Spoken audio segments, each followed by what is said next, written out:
Կալանքների դեպքերը հստակ նվազելնիվ ավելի քիչ են այն դեպքերից, երբ անձինք դատապարտված են։ Ես ձեր բոլոր հարցերին կանդրադառնամ։ Հաջորդ կարևոր ցուցանիշը, որի մասին ցուցանիշը չէ, թվական տվյալը, որի մասին ես չխոսեցի, վերաբերում է տնային կալանքներին եւ վարչական հսկողությանը։ Սրանք եւս խափանման միջոցներ են, բայց այլընտրանքային խափանման միջոցներ են, այլընտրանք են հանդիսանում կալանքին։ Այս պահի դրությամբ, որպեսզի տարընկալում չստեղծենք ձեր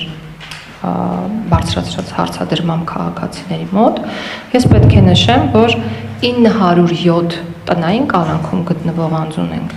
1143 վարչական հսկողության ներքո գտնվող անձ ունենք եւ չեմ կարող նշել, թե քանի անձ ունենք, որոնց նկատմամբ կիրառված է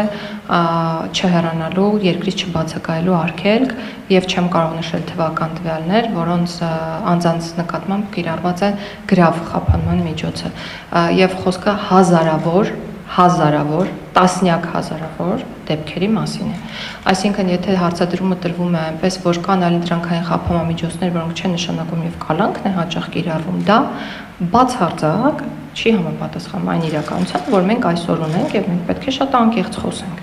Այսօր մենք ունենք ընդհանրապես 1406 կալանավոր, որոնք պահվում են քրեակատարական հիմնարկներում։ Իհարկե այս թիվը կրկին մեծ է, մենք խնդիր ունենք այս թվական տվյալի նվազեցման։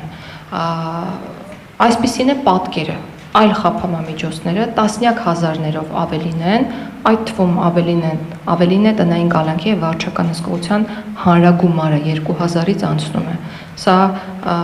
ձեռնաշղթա ենթադրող խափանման միջոցներ են վարչական հսկողությունը եւ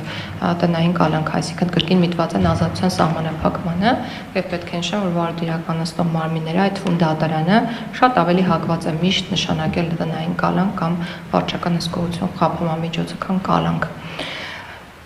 Բայց այս խնդիրը կալանքների քանակի դրանց մեծաքանակության մենք արձանագրել ենք, ու այդ ուղղությամբ աշխատում ենք կրկին չափանիշների մշակման համատեքստում նաև մեր գործընկեր կառույցների հետ։